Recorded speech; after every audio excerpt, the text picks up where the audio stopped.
పేతురు రాసిన మొదటి పత్రిక 1వ అధ్యాయం 24. సర్వ శరీరులు గడ్డిని పోలిన వారు, వారి అందమంతయు గడ్డి పువ్వు వలె ఉన్న. ఆది కాండం నుంచి ప్రకటన గ్రంథం వరకు 66 పుస్తకాలలో ఉన్న ఏ వచనాన్నైనా వెన్నుకో అని చెప్పానండి. నేను చెప్పిన మాట అది.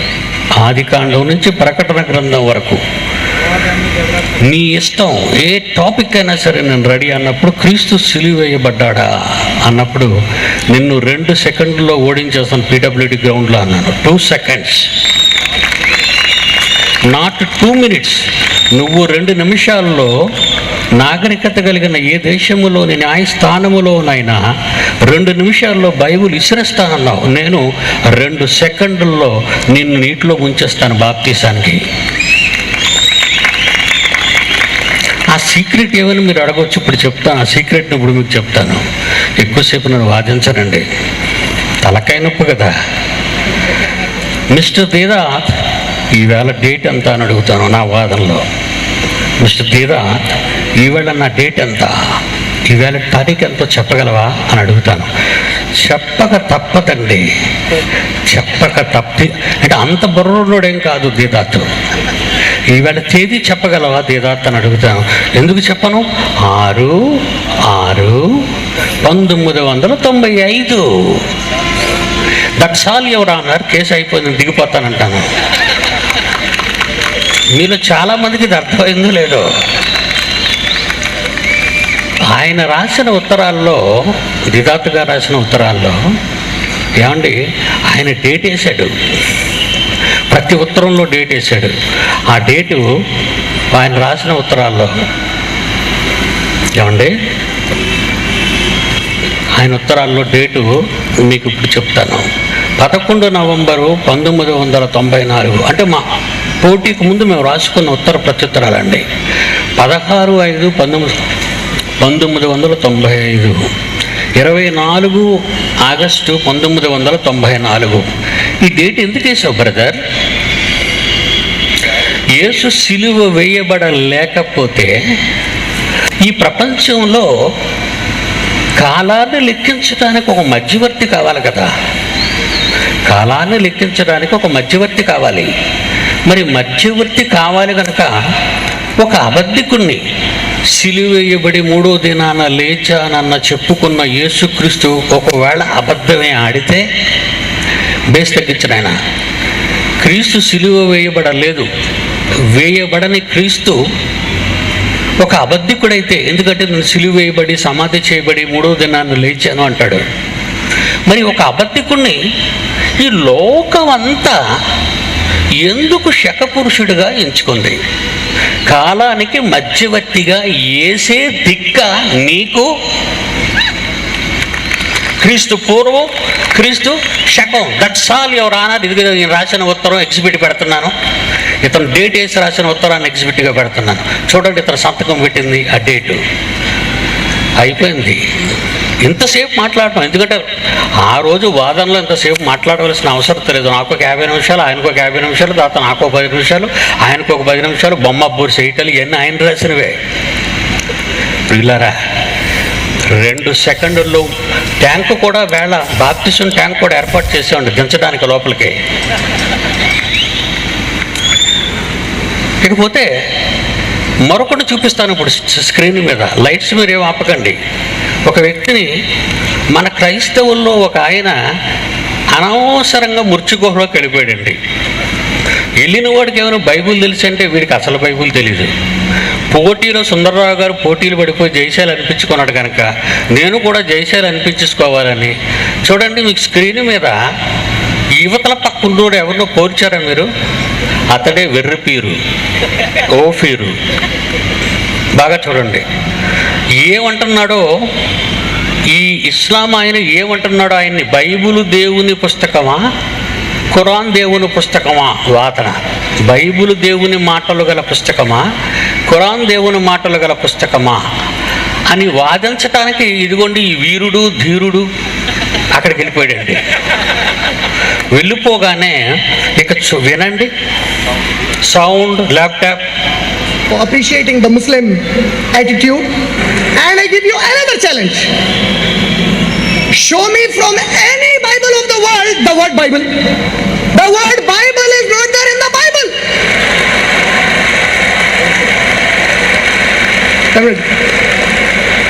And I give you another challenge.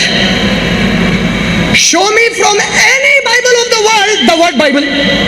The word Bible is not there in the Bible. కాబట్టి మీకు అర్థమైందా? ఈ వెర్రిబాగులోని చూసి, అదే వెర్రిపీరు అంటాం, ఓ పీరు. అప్పటి నుంచి ఇతనికి నేను ఇచ్చిన కొత్త పేరు ఏంటంటే వెర్రిపీరు. బైబుల్ అనే పదం ప్రపంచంలోని ఏ బైబుల్లోనైనా ఉందా? బాగా వింటున్నారా మీరు? ఇదికి ఈయనేం చెప్పాడు? ఏం అనలేదండి. అలాగే వెర్రోడు ఎలా చూస్తాడు పిచ్చెక్కిపోయి అలా చూసుకొని, ఇప్పుడు చూడండి, ఈ వెర్రిబాగులోడు చెప్పలేని పరిస్థితి అవమానకరం అవడం వలన నెక్స్ట్ ఛాలెంజ్ ఎలాగిచ్చాడో చూడండి. ఇతను క్రైస్తవుల తరఫున వెళ్ళాడు. ఇతను ఎవరు నిలబెట్టారు? క్రైస్తవుల తరఫు బిరేమని పంపించారు విజయవాడ నుంచి. వీడే వెళ్ళిపోయాడు అక్కడికి. వినండి జాగ్రత్తగా.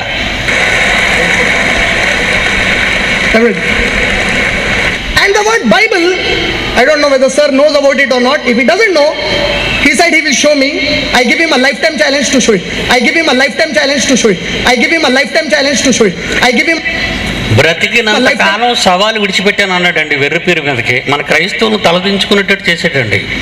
అప్పుడు ఆఖరికి ఖురాన్ అతని చేతికి ఇచ్చేస్తారు. చూడండి మీరు, నీకెందుకు బైబిల్ నీ మొహానికి, ఇదిగో ఖురాన్ తీసుకొని పాపం ఖురాన్ ఇస్తాడండి ఈ ఓఫీర్ అనేవాడికి. మరి సుందరరావు గారు మీరుంటే ఏం చేస్తారంటారా?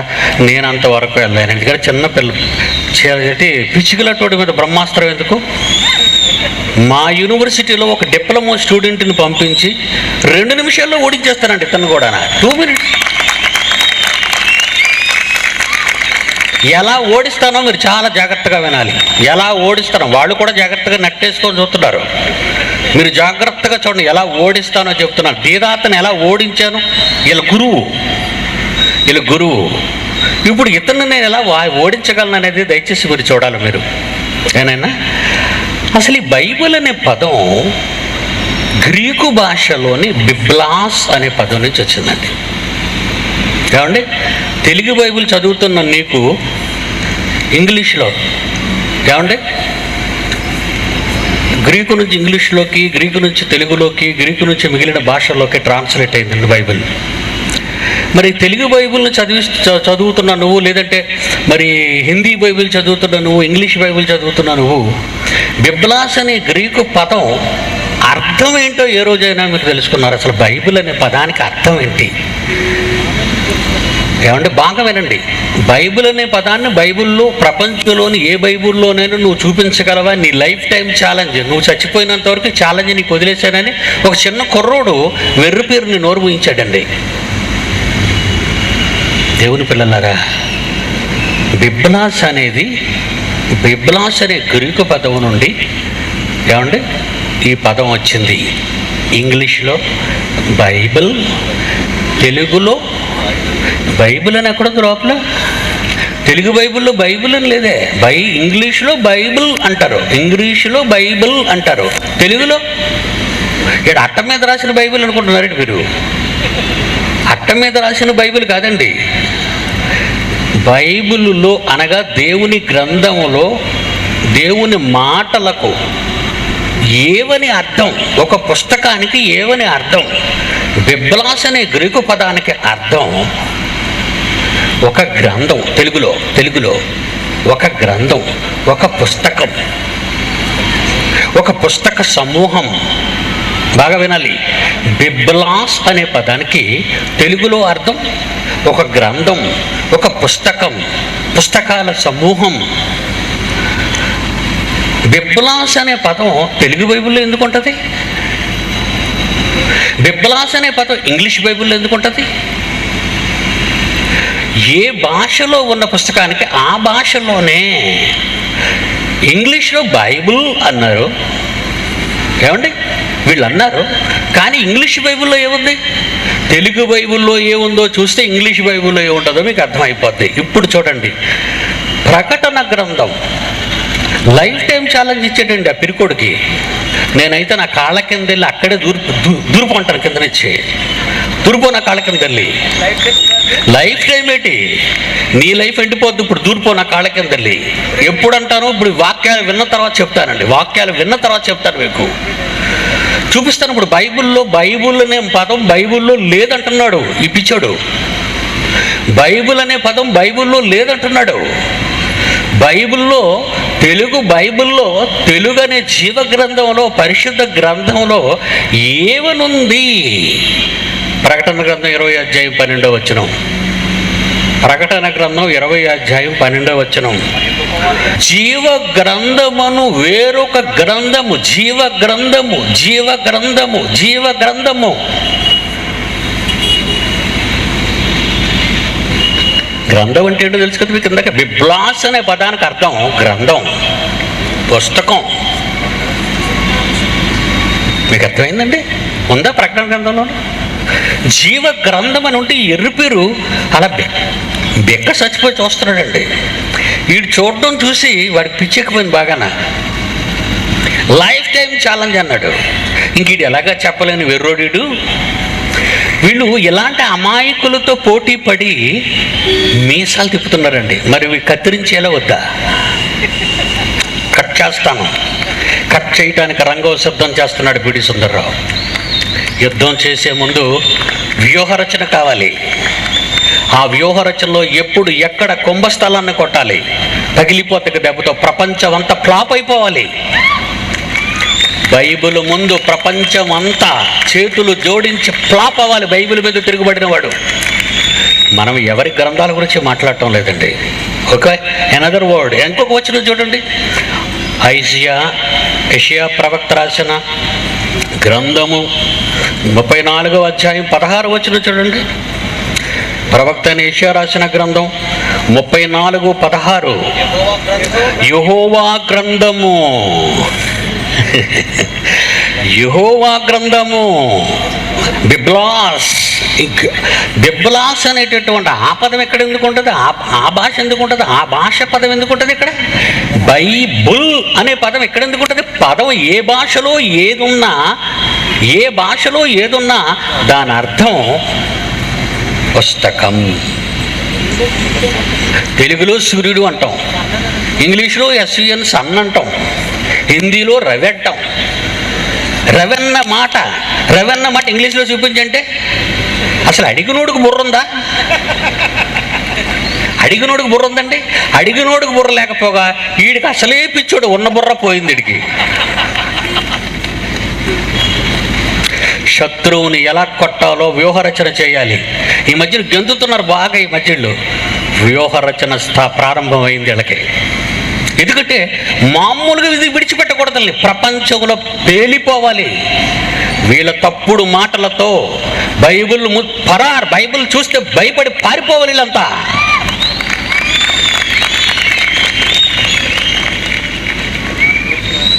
మా జోలికి రాకండి, వద్దు. ఇది సింహం, ఇది మృగరాజు, అరణ్యానికే రాజు, యోధా గోత్ర సింహం. మా అన్న అయితే ప్రపంచ క్రైస్తవ సింహం ఇది. నువ్వు కుందేలు పిల్లలు అటువాడివి, కుందేలు నువ్వు. వద్దు, కుప్పిగెంతులు నా ముందు వేయద్దు. నెక్స్ట్, ద్వితీయోపదేశకాండం 4వ అధ్యాయం 44. ద్వితీయోపదేశకాండం 4వ అధ్యాయం 44. మోషే ఇశ్రాయేలులకు ఇచ్చిన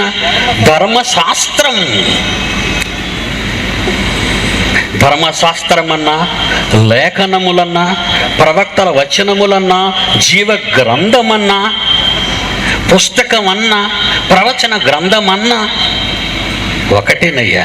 దాన్ని ఇంగ్లీష్లో బైబిల్ అంటారు, గ్రీకులో బిబ్లాస్ అంటారు.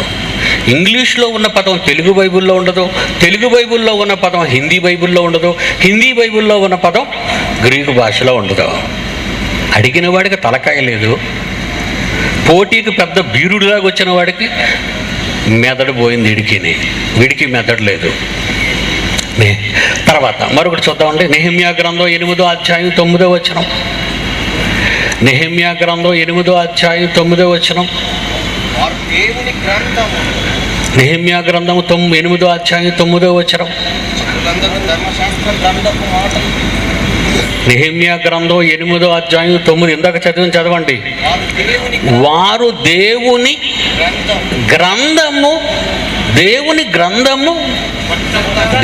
గ్రంథమును స్పష్టముగా చదివి,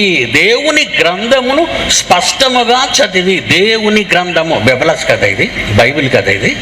దీని అర్థం ఇంగ్లీష్లో బైబిలు, గ్రీకులో బెబలస్. ఒక భాషలో ఉన్న పదాన్ని మరో భాషలో అడుగుతున్నావు పిచ్చోడా. బైబిల్ అనే పదం బైబిల్లో చూపించంటే అసలు ప్రశ్నేనండి అది. కాకి నల్లగా ఉందని నువ్వు నాకు చూపించటే, కాకి నల్లగానే ఉందరా, నీకు చూపించడం మరలా. పోరా బయటికి, చెట్టు దగ్గరికి వెళ్ళి చూడు. కాకి నల్లగా ఉందని నల్లగా నన్ను చూపించమంటావేటి? ఇంగ్లీషులో బైబుల్ అయితే, గ్రీకులో బిబ్లాస్ అయితే, తెలుగులో గ్రంథం, పరిశుద్ధ గ్రంథం, ధర్మశాస్త్రం, లేఖనముల సంపుటి, ప్రవక్తల గ్రంథం, ద బైబిల్. మరో వచనం చూస్తారా? దానియేలు గ్రంథం 10వ అధ్యాయం 21వ వచనం. దానియేలు గ్రంథం 10వ అధ్యాయం 21.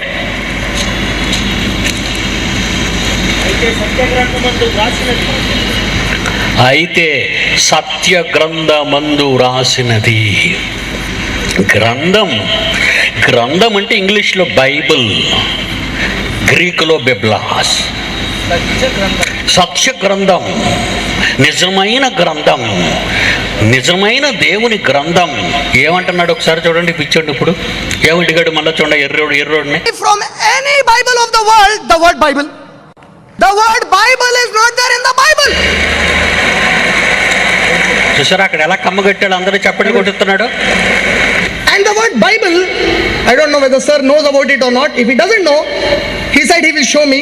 I give him a lifetime challenge to show it. I give him a lifetime challenge to show it. I give him a lifetime challenge to show it. I give him a lifetime challenge to show it.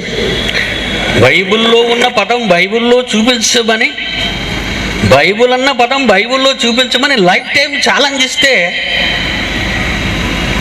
ఈ ఎర్రోడు అలా సైలెంట్గా ఉండిపోయాడు. ఎలా చూస్తున్నాడు చూడు బాబు, ఒకసారి చూపించి ప్రేక్షకులకి.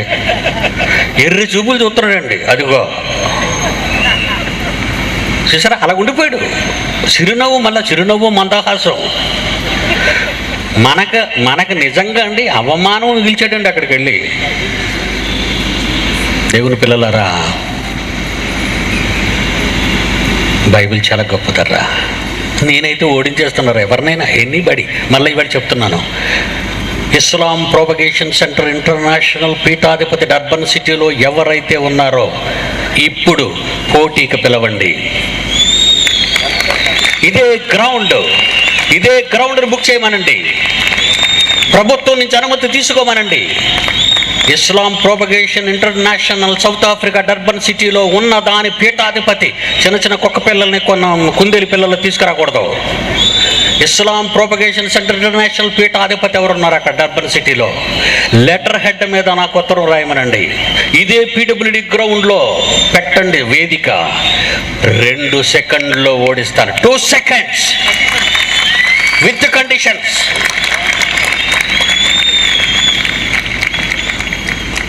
బైబిల్ చాలా గొప్పదర్రా, చాలా గొప్పది. ఎవరో రోడ్డు మీద తిరిగేవాడు సంతకాలు పెట్టి తప్పుడు ఉత్తరాలు రాయకండి. ఒకరు జకీర్ నాయక్ని పెట్టుకుంటారా? జకీర్ నాయక్ లెటర్ హెడ్ మీద స్వహస్తాలతో సంతకం చేసిన ఉత్తరాన్ని ఎక్కడ పెడితే అక్కడ చిత్తు కాగితంలో ఇవ్వకండి. రిజిస్టర్ పోస్ట్లో పంపండి. ఎందుకంటే తర్వాత ఏం చేయాలో వ్యూహ రచన చేస్తాం మేము. మీకు అర్థమైందో లేదో, మీకు అర్థం అవుతుంది, అంత తొందరగా మీకు అర్థం అవుతుంది. చెప్పకూడదు ఆ రహస్యాన్ని. చేస్తాను, చేసి చూపిస్తాను. దేవుని పిల్లలారా, బైబిల్ గురించి విరోచితముగా ప్రజల మధ్య నిలబడి ఇంత సాహసోపేతమైన కార్యక్రమం చేస్తున్నామంటే బైబిల్ ఎంత గొప్పదో ఆలోచించండారా. ఎంత గొప్పదో నిరూపించటానికి కొన్ని మాటలు చూపిస్తాను చూడండి. బైబిల్లో నుంచి మీకు బైబిల్లోంచి కొన్ని మాటలు చూపిస్తాను, దయచేసి అందరూ చూడండి.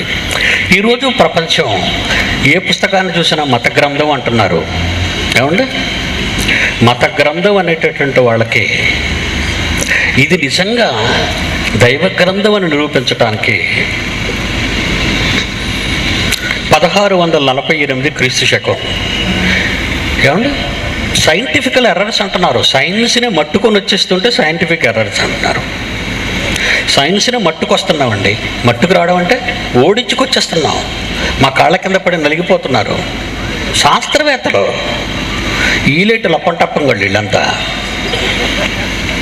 శాస్త్రవేత్తలకి దిక్కులేదు. స్టీఫెన్ హాకిన్స్ గురించి మీరు చెప్పాను మొన్న. నన్ను లండన్ రమ్మంటావా, నువ్వు ఇండియా వస్తావా? అసలు ఎవరైనా అలాగంటారండి? లండన్ రమ్మంటావా, వస్తాను.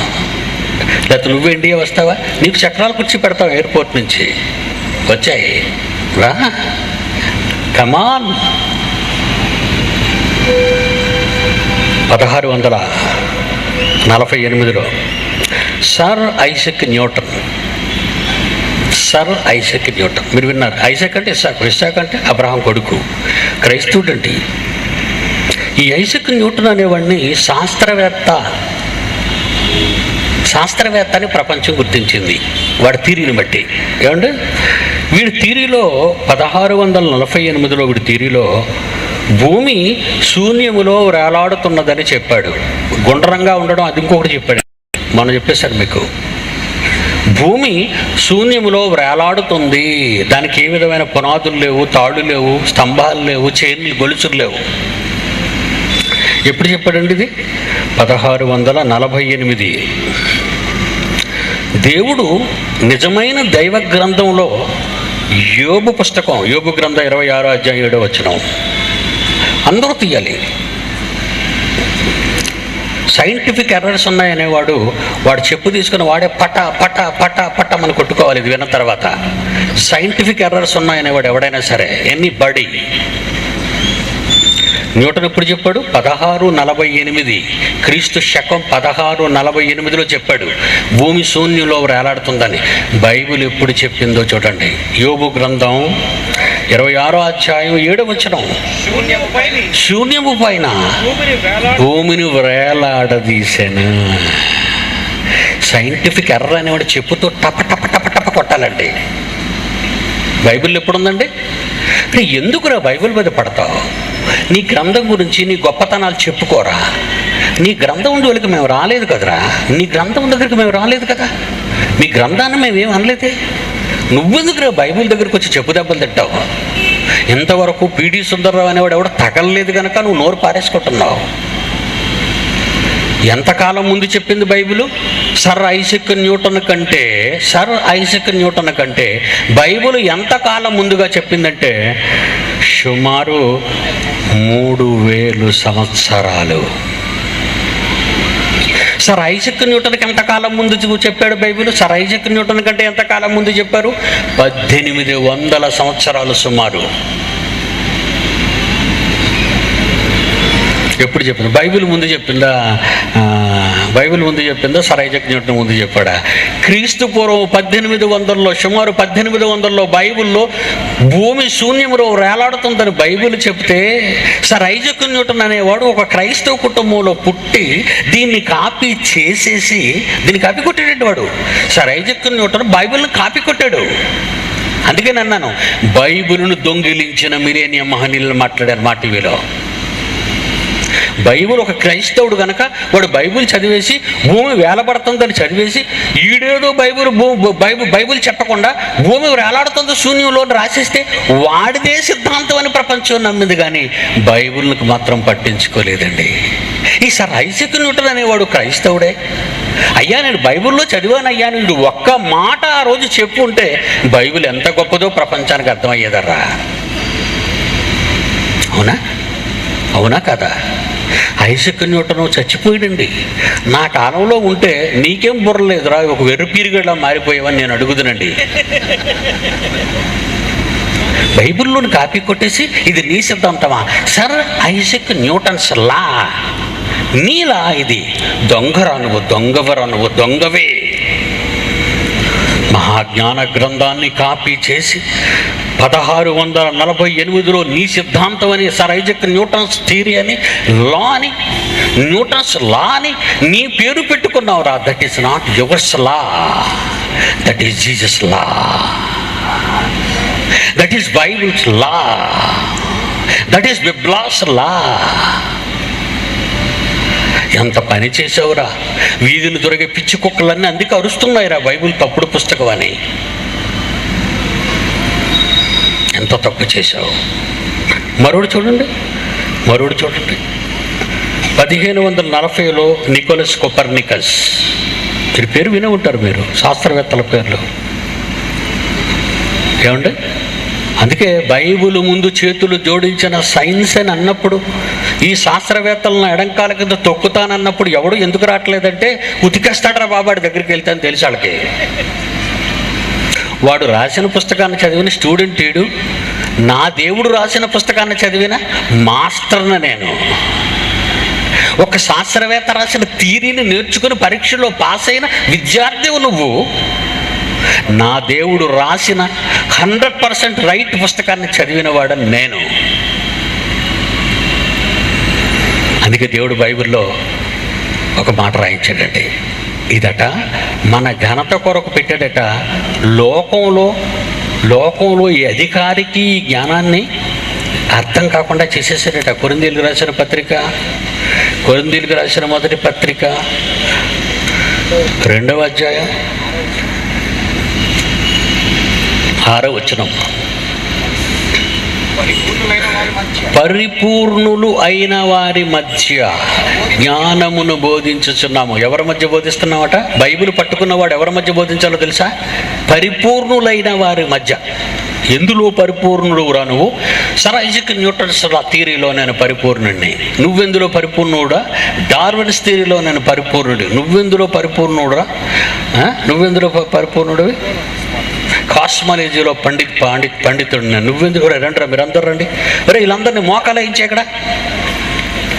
ఎవడరా మీకు నేర్పించాడు ఇదంతా? ఎవడరా నేర్పించాడు? బైబిల్లో ఉన్నవన్నీ కాపీ కొట్టి మీ పేర్లు పెట్టుకొని మీ థియరీ అని చెప్పుకోవడం సిగ్గులేదురా మీకు? లోకాలని కలిగించిన క్రియేటర్, సృష్టికర్త, ఆయన వ్రాయించిన పుస్తకంలో చదివిన మీరంతా దొంగలు కాదురా మీరు? దొంగలు కాదు మీరు? చూడండి ఏమనుంది అందులో. 7వ వచనం 8వ వచనం, అది లోకాధికారులలో ఎవ్వనికి నీ తెలియదు. ఈ మహాజ్ఞానం అట లోకాధికారుల్లో ఎవనికి తెలియదు. ఒకవేళ తెలుసుంటే కింద నుంచి చదవండి, ఒకవేళ తెలుసుంటే యేసు ప్రభువుని సిలువ వేయకపోయి ఉందురు అన్నాడు. దేవుడు మన మహిమ నిమిత్తము ఈ పిచ్చోళ్ళు ఎవ్వరికి అర్థం కాకుండా ఉంచేశాడు. ఈరోజు పిడి సుందర్రావు అంటే ప్రపంచం అంతా హడలెక్కిపోతుంది. ఎందుకంటే బాబు వాడితో మాట్లాడలేరా, వాడు బైబిల్ పండితుడు, వాడితో మాట్లాడలేం.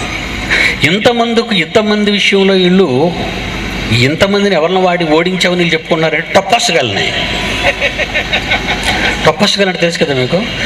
ఈ ఎలిమెంటరీ స్టూడెంట్లో కూడా వీళ్ళు రానివాడు పోటీకి వెళ్ళిపోతున్నాడు వాళ్ళ దగ్గరికి. వాళ్ళు సూపర్గా సర్ఫేస్ ఉతికేసి అక్కడ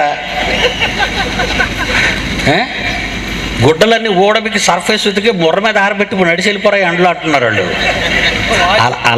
అలా ఓడిపోయారండి వీళ్ళంతా. పోటీ అంటే ఏమనుకుంటున్నారు ఈ అమాయకులు? యుద్ధం అంటే ఏమనుకుంటున్నారు మీరు? వాడి సైన్యం ఎంత, వాడి వ్యూహ రచన ఏంటి, వాడి ఆయుధాలు ఏంటి, వాడి గజబలం ఎంత, హస్వబలం ఎంత, ఇవన్నీ ఆలోచించద్దా? ఈ ఎందుకు పనికిరాని వెర్రిబాగులోడు గబుకొని దూరిపోవడమే గుహలోకి. ఆ గుహలో ఉన్నోళ్ళంతా ఆడోళ్లే. మీకు తెలుసా? ఆ గుహలో ఉన్నోళ్ళంతా ఆడవాళ్లే. నిన్ను నోరెత్తనివ్వరు. తేడా వచ్చిందంటే సర్ఫేస్తారు నీకు.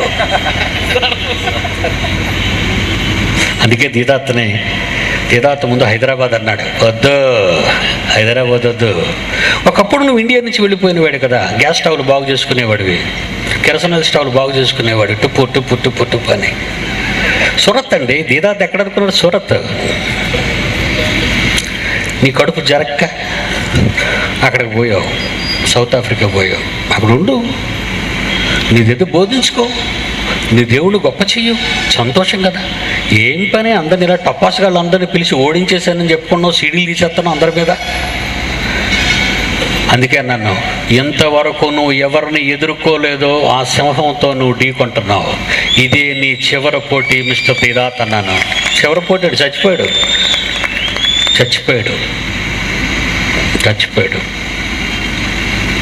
దేవుని పిల్లలారా, కొపర్నికస్ వీడు ఒక శాస్త్రవేత్త. 1543లో వీడు ఏమన్నాడంటే నికోలస్ కొపర్నికస్. నికోలస్ అంటే ఎవరు? బైబిల్ పేరండి అది. 7 ఎన్నుకుంటారు కదా అపోస్తల కార్యం 6వ అధ్యాయంలో. స్టెఫను, ప్రొకోరు, మీకానోరు, పర్మెనాసు, నికోలాసు. యూదుల మత ప్రవిష్టుడును అంత్యోకయ వాడునగు నికోలాస్. బైబిల్ అండి. ఈ దరిద్రులు అందరండి బైబిల్ బాగా చదివేశారండి, నమ్మగా దాచారండి దాన్ని. అప్పుడు బైబిల్ ఎవరి దగ్గర ఉండేది కదండి. పెద్ద చర్మపు కాగితాల మీద పెద్ద బండిల్స్ ఉండేవి. ఎవరిది చదువుతాడు? శుభ్రంగా ఉన్న అరిచెయ్యంత పుస్తకం ఇస్తేనే మనం చదవడానికి అంత సోమర్తనం. ఈరోజు అరిచెయ్యంత పుస్తకాలు చేశారండి బైబిల్ని. అది పోనేమో చదువుతావు మనం?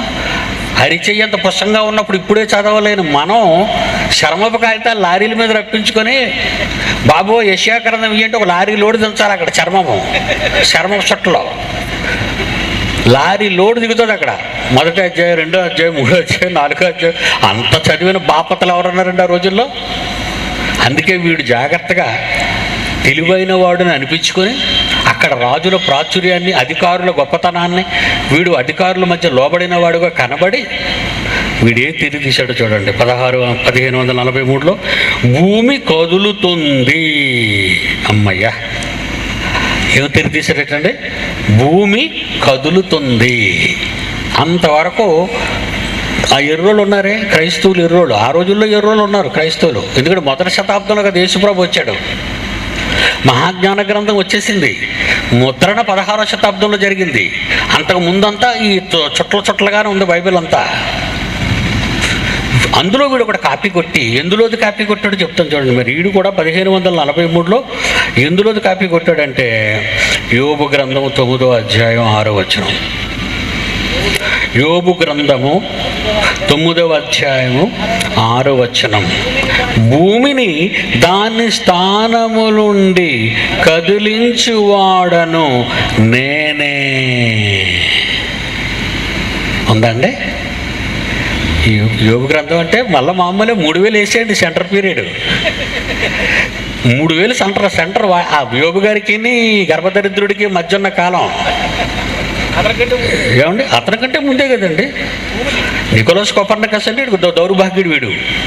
బైబిల్లో యోబు గ్రంథంలో రాయబడిన 9వ అధ్యాయం 6వ వచనాన్ని దొంగిలించేసి ఎవ్వరికి చెప్పకుండా ఏమని చెప్పాడండి?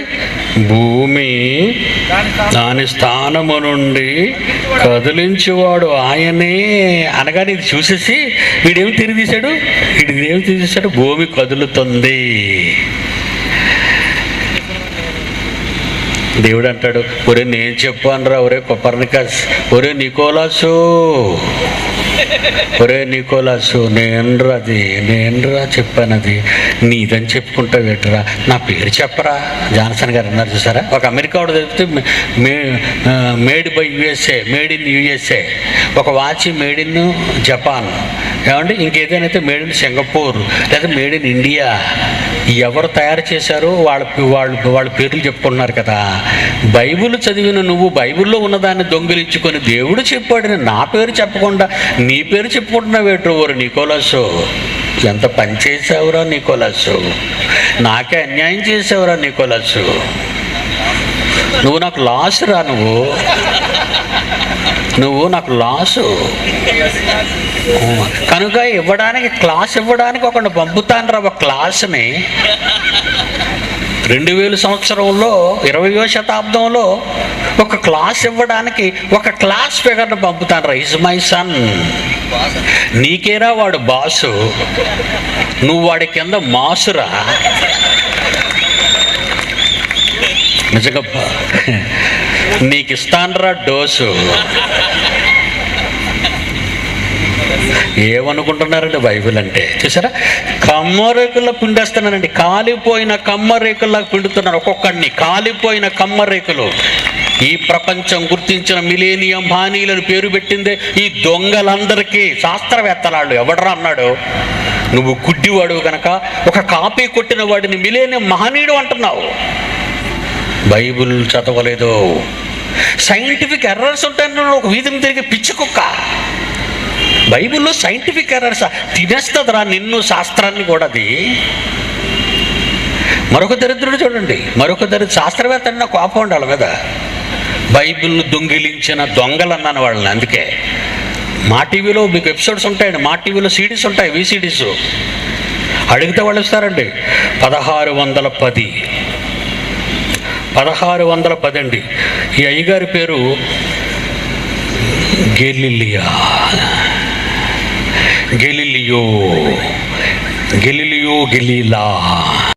వీడేమన్నాడు చెప్పమంటారా? ఈడొక గొరిల్లా. ఏమండి, ఇంత మాట అంటున్నానంటే శాస్త్రవేత్తలకు రోషం ఉన్న మగాడు. కమాన్, ఈ గ్రౌండ్లో శాస్త్రాన్ని నమ్ముకున్నవాడు ఎవడో పైకి రండి. Come on, welcome to the dais. Galileo చెప్పింది రైట్, మా గెలీలియో ముందు చెప్పాడన్నవాడు రండి పైకి. మా గెలీలియో ముందు చెప్పాడు రా. ముందు చెప్పాడో వెనక చెప్పాడు ఇక్కడ చెప్తాను నీకు. అందులో విద్యా సంస్థలు ఉన్న విజయవాడిది. గెలీలియో చెప్పలేదు. చూద్దాం ఏం చెప్పాడు. 1610 టెలిస్కోపును కనుగొన్న తర్వాత చంద్రునికి స్వయం ప్రకాశ శక్తి లేదు. ఇది నువ్వు మాకు చెప్పాలేటి గాడిది గుడ్డు. నేనేమంటాను తెలుసండి, ఈ కాలంలో ఎవడైనా ఒక శాస్త్రాన్ని సిద్ధాంతాన్ని ప్రతిపాదిస్తే నేనేమంటాను, ఊరే అని పిలవండి ఇలాగంటాను. ఎరా ఇది మాకు తెలీదా, నువ్వు చెప్పాలా మాకు. ఏమన్నాడండి గెలీలియో ఏమన్నాడు? చంద్రుడి కథ స్వయం ప్రకాశం లేదట. ఏంటి అది నీకే తెలిసిందా? నీకంటే ముందు బైబిల్ చెప్పిందిరా గెలీలియో. నీ గొరిల్లా గుణాన్నే చూపించావు తప్ప అడవి మృగానివిరా నువ్వు. బైబిల్లో ఎప్పుడు చెప్పిందో చూడు. బైబిల్లో ఎప్పుడు దేవుడు రాయించారో చూడు. యెషయా గ్రంథం 13వ అధ్యాయం 10వ వచనం.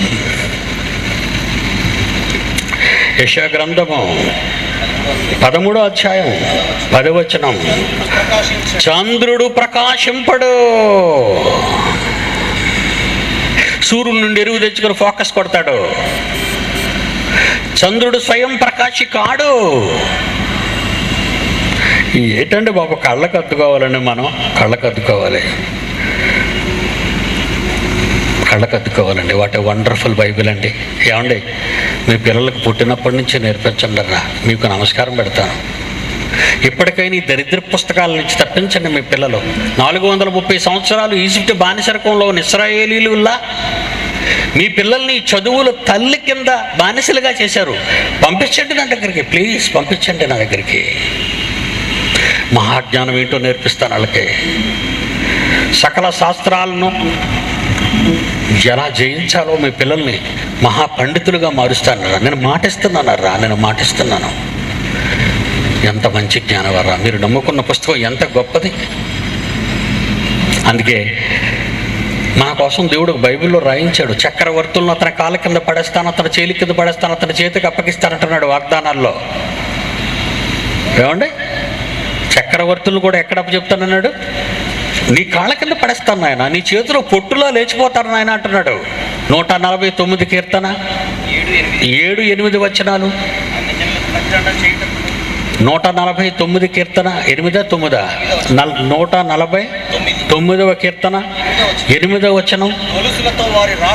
గొలుసులతో వారి రాజులను ఇనుప సంకెళ్లతో వారి గనులను బంధించుటకు విధింపబడిన తీర్పు దాని వారి మీద జరిగించటానికి వారి చేతిలో 2 అంచులు గల క్వేర ఖడ్గాన్ని ఇస్తాను. ఆయన భక్తులందరికీ ఘనత ఇదే. ఎంత వండర్ఫుల్ అండి. మీ పిల్లల్ని ఇవ్వండి ప్లీజ్, అడుక్కుంటున్నానండి. మీ పిల్లల్ని పంపండి. జనవరి 1 నుంచి ఆరంభమవుతున్న రెసిడెన్షియల్ యూనివర్సిటీ ఇంటర్నేషనల్ పేరు పెట్టాం. ప్రపంచంలో ఈ విద్యాలయాలలో బోధించిన మహాజ్ఞానాన్ని మీ పిల్లలకు 5 సంవత్సరాల్లో పండితులుగా మార్చి మీకు పంపిస్తాను. విజయవాడ అయితే విజయవాడ, కర్నూలు అయితే కర్నూలు, ఏ దేశం నుంచి వచ్చినా ఆ దేశానికి పంపుతాను ఈ జ్ఞానంతో నింపి మీ పిల్లల్ని. ఇప్పటికైనా మీ కళ్ళు తెరవండి. ఈ లోక జ్ఞానం అనే వెర్రిని నమ్మకండి. ఈ మనుషులు రాసిన పుస్తకాలు కేవలం 60 సంవత్సరాల జీవిత బ్రతుకు కోసం ఆలోచిస్తున్నారు వాళ్ళు. దేవుడు ఊరుకోడు. నీకు గర్భఫలం ఇచ్చాయని, బహుమానం ఇచ్చానని చెప్పిన దేవుడు ఊరుకోడు నువ్వు ఇవ్వకపోతే. గర్భఫలము యెహోవా అనుగ్రహించు, స్వాస్యం అది ఆయన స్వాస్యం. అది ఆయన హక్కు నీకు ఇచ్చాడు పెంచమని ఆయన జ్ఞానంలో. కానీ నువ్వు పెరుగుతున్నావా? నో. గుమ్మముల్లో వారి విరోధులతో వాదించుదురు. 127 కీర్తనలు ఆ చివరి వచ్చిన చదవండి. గర్భఫలం కూడా చెబుతూ మీకు ఇచ్చిన పుత్రులు లేదా పుత్రికలు వాడు గర్భఫలాలను చెబుతూ కింద ఏమంటున్నాడు చూడండి. 5వ వచనంలో, అట్టివారు సిగ్గుపడక గుమ్మములలో, అంటే ఓపెన్ గ్రౌండ్స్లో, గుమ్మము ఇంట్లో కాదు 4 గోడల మధ్య, గుమ్మములలో తమ విరోధులతో వాదించుదురు. వాళ్ళ విరోధులు ఎవరు? నా విరోధులే, నా పిల్లల విరోధులు. నా తండ్రిని కాదన్న వారు ఈ పిడి సుందరరావుకు విరోధులు. నా క్రీస్తును కాదన్న వారికి ఈ పిడి సుందరరావు సింహ స్వప్నం. బైబిల్ తప్పని నోరు పారేసుకున్న వాళ్ళందరికీ పిడి సుందరరావు నోరు మూయించేస్తాడు. 49వ అధ్యాయం యెషయా గ్రంథము చివరిగా 49వ అధ్యాయం యెషయా గ్రంథము 2వ వచనం, నా నోరు వాడిగల ఖడ్గముగాను ఆయన చేశాడు, తన చేతి నీడలో నన్ను దాచాడు, నన్ను మెరుగుపట్టిన అంబుగా చేసి తన అంబుల పోతులో నింపుకున్నాడు. అంబుల పొదల శత్రువుల గుండెను చీల్చటానికి నన్ను సాధనంగా వాడుకున్నాడు. దాన్ని ప్రత్యక్షంగా చూసిన వారు ఈ పిడి సుందరరావు చూడండి, ఆ వాక్యాన్ని నెరవేర్చానో లేదో. కళ్ళు మూసుకోండి. ప్రేమ కలిగిన మా తండ్రి, నీ పిల్లలకు మీ వాక్యాన్ని వివరించాను. రేపే చివరి రోజు. మహాజ్ఞానంతో నిండుకున్న మీ పిల్లలు వాళ్ళకిచ్చిన గర్భఫలాలను మీకు ఇవ్వగలుగుటకు, మీ జ్ఞానం నేర్పించడానికి మీ బిడ్డలను ప్రోత్సహించండి. యేసునామాన్ని ప్రార్థన అడుగుచున్నాము తండ్రి, ఆమేన్. మన తండ్రి అయిన దేవుని ప్రేమ, కుమారుడైన యేసుక్రీస్తు వారి కృప, పరిశుద్ధాత్మ దేవుని అన్యోన్య సహవాసం సదాకాలం మీ అందరికీ తోడైండి నడిపించునుగాక. ఆమేన్.